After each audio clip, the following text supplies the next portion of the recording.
观众朋友，大家早早，欢迎收看今仔日新历8月初7，公司第几台早起新闻，我是洪敏晶。先来关心华东地区，昨讲地动是直直来，摇无停。先是下晡4点钟发生规模5.5的地动，搁来到暗时7点外，搁发生规模5.4的地动。那地动的中央是伫咧花莲的富里乡，深度简单5.8公里。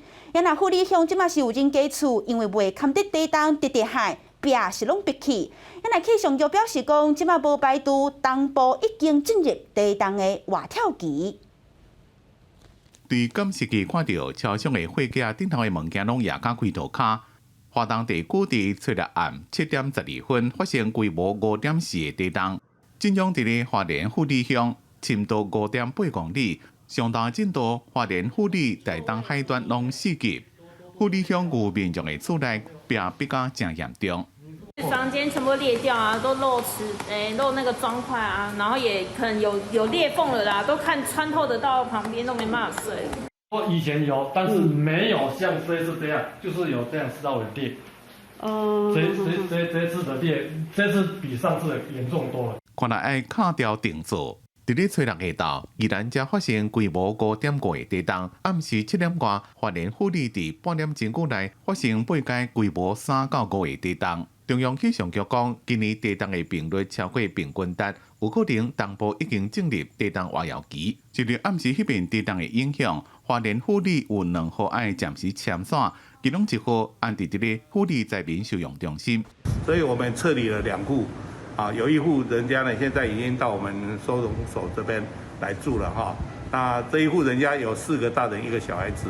这一次震央是在我们富里哈，所以造成我们这边灾害，尤其是在富里国小那边是一个断层带，刚好是断层带，然后一直延伸到国仔那边去。气象局讲，花莲富里这边的地动是地壳烧瓦所冻起来能量造成的，跟顶国的花莲受风的地动无关系。不过民众爱注意的是，有可能3天内也有规模4以上的地动。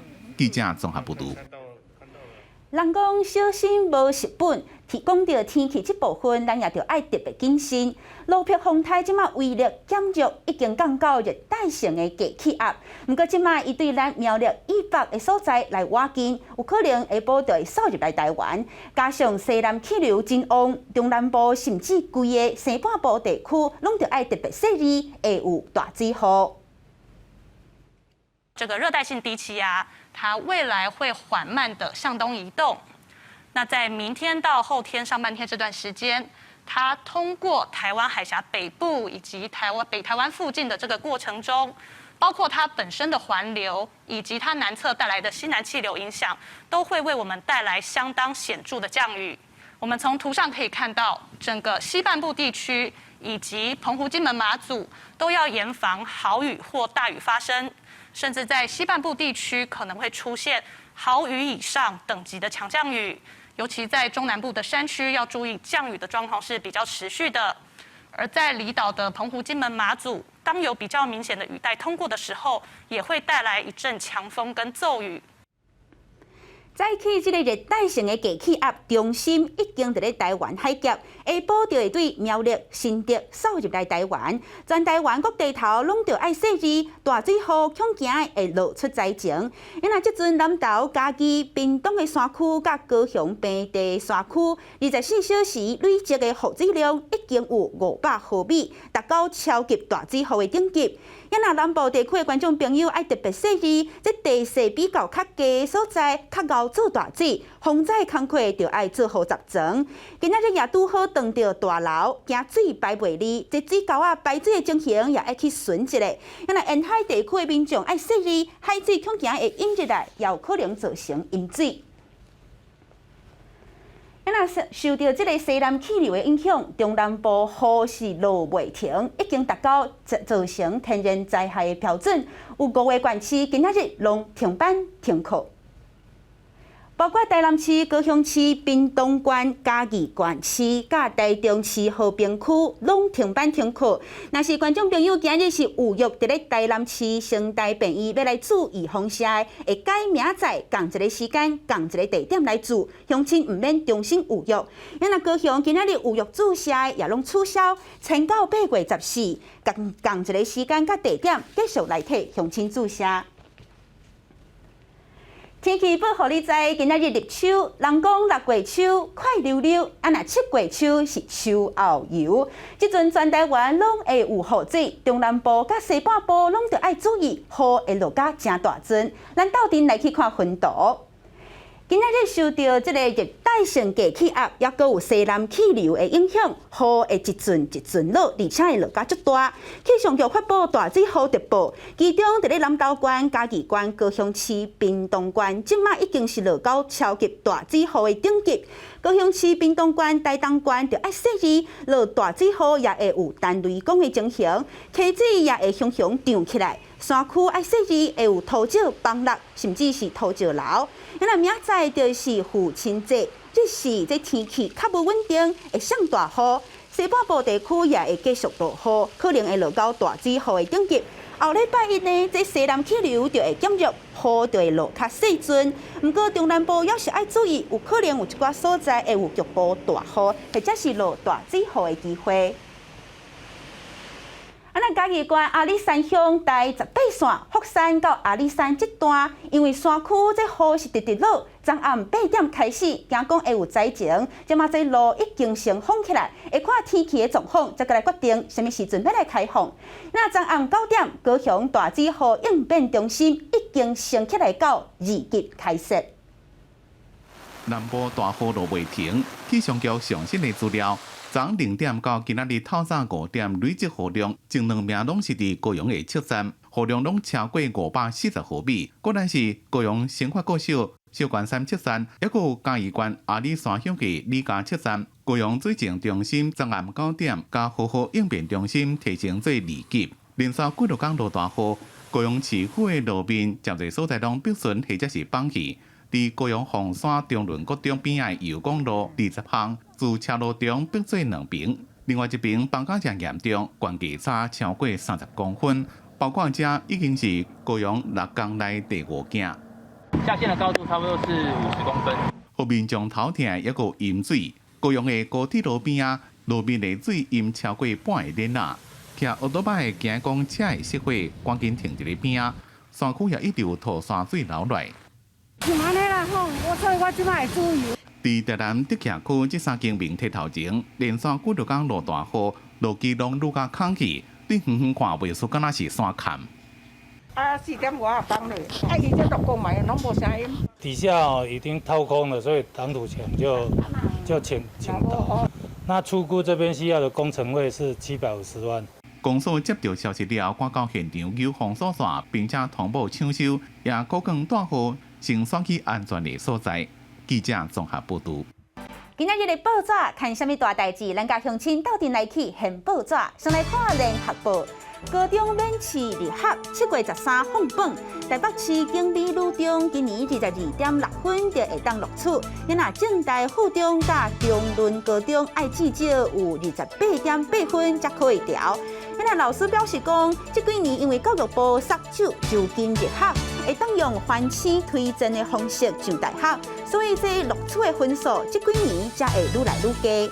来看《中国时报》，疫情冲击各行各业，行政院规划要杀振兴5倍券，去互在野党批评。民众党是主张好野人袂当领，其他发现金。因那国民党要求证人总发现金。台北市长郭文铁是建议咱参考香港的模式，直接把钱汇入民众的口座。再来讲《自由时报》，行政院上紧9月份发振兴5倍券，因那各部会也会配合来发振兴券，加倍来杀各种的受惠券。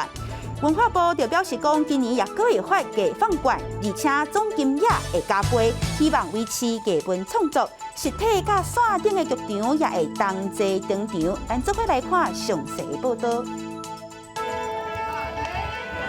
艺文纾困4点控申请已经结束，文化部表示，艺文纾困较属于鸡蛋救助金，只是互艺文团体勉强度生活，但是艺文环境估计1年后也真歹恢复正常。所以文化部搁再释出积极性艺文纾困补助方案，订定3个目标：创作能量那个不中断第2个人才不流失，第3个数位那么再进化，不只是艺文表演团队视觉艺术工艺出版文创设计等等的都可以提出来做那个来申请。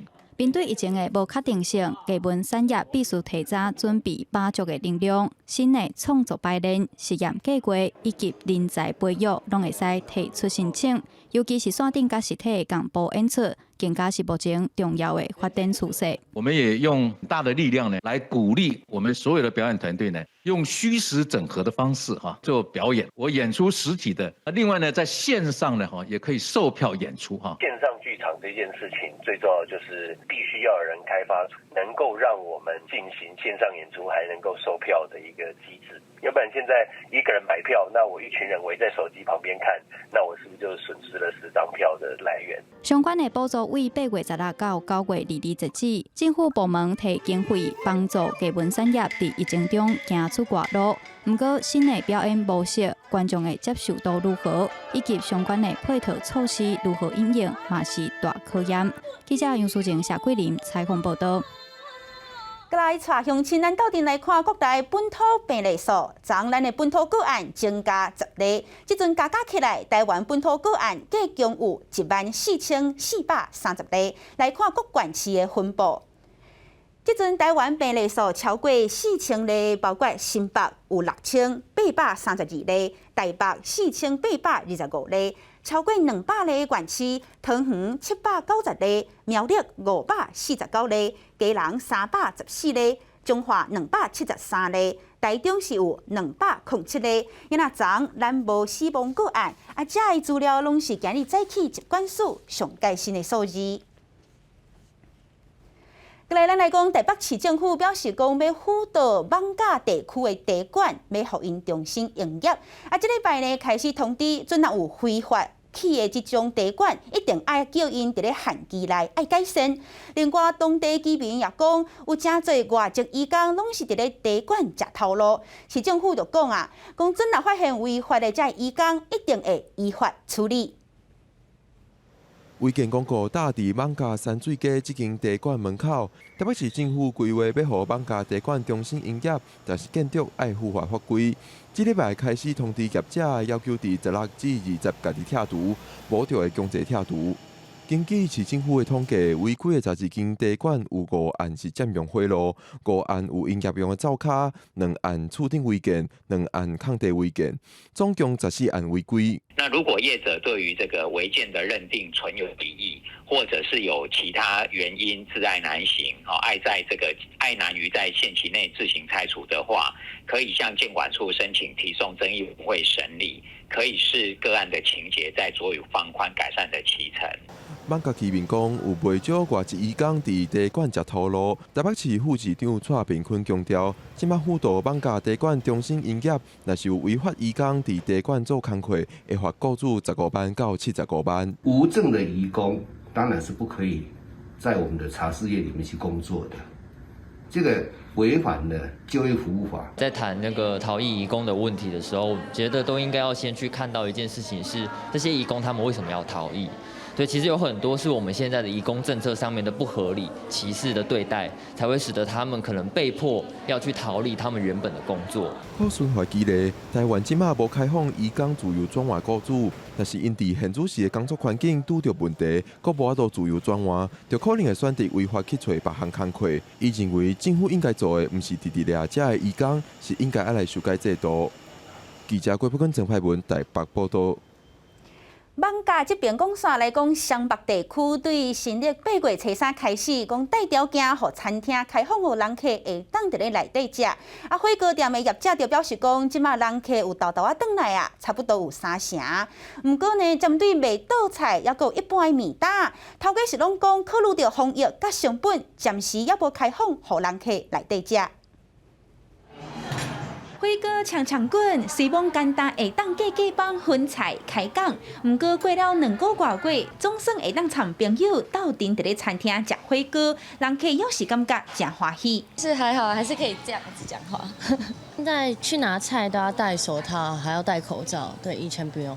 去听饮料、乌冰淇淋较酱料，人客拢着爱挂餐厅提供的手套，伫咧菜市区这部分，得爱由店员来替您的。以目前现行来说，用餐期间的满桌率几乎都是8到9成的。但是因为配合所谓的防疫政策，即便今天坐满了人，大概我们的营业额也可能只是回到以往的3、4成左右。毋过，对卖倒菜的业者来讲，爱做假帮，佮爱照中央规定，爱有专人来分菜。即阵嘛，还佮伫咧设计假帮，头家讲会先继续拼外送的生意。比较低单价的消费我也不知道怎么样多一个人手去帮他做分菜，本来就已经快没办法营运了，再多人手，那根本一下就可以关门了。也若对卖食的细间店头来讲，疫情还未完全结束，头家讲简单会继续红包回去。对我们来讲是不符合经济效益的。如果说政府决定内容开放可以不受限制的话，我才会开。疫情继续维持2级警戒，餐厅业者带条件开放内底食，不过大部分的业者还搁伫咧观察。记者民警林玉凯台北报道。伫咧防疫期间，家长甲学校上界挂心的，就是学生囡仔的身体健康。9月份就要开学啊！阳明交通大学是准备快速体检的试剂，要互有需要的学生来做使用。那清华大学这边嘛讨论讲，要寄快速体检的试剂互新生。不过学校强调讲，未强迫学生一定爱做使用。目前预防社拢是针对18岁以上的民众。再过免1个月就要开学，学校开始烦恼要安怎保护学生。针对这点，阳明交通大学除了替有需要的学生准备免费的快筛试剂，针对新生的部分，再来看疫情变化，再来决定。如果能免费提供给学生，我觉得是一个不错的机会去做筛检，那对大家来说也是安全。如果说是疫情没有那么严峻，但是我们自筛还是会提供嘛。那我们预估会在大一新生进来的那个时候，我们会等于说卫教宣导鼓励。清华大学的部分，目前是规划寄快筛试剂，予1年的新生学生会使家己决定，敢要家己体检。主要目的是希望家长放心，袂使予学生做个人的健康参考。至少把一些有可能阳性的找出来嘛，然后这样子他们就算住宿的话，他们也会比较就是才不会传染到其他同学，这样感觉比较安全，对你们也比较放心，对啊。相对应的结果的处理方式都会按照那个707的规范来做进行。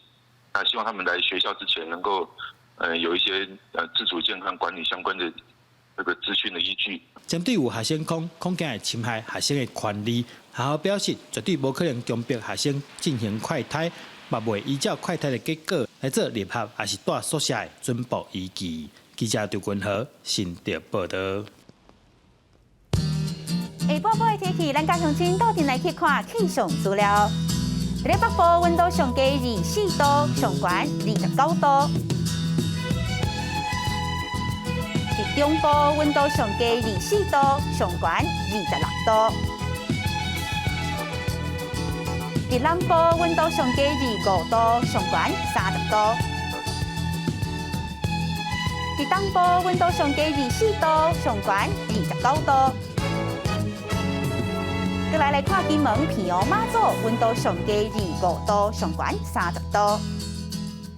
感谢乡亲的收看，我是敏珍，明仔载同这个时间，咱再会。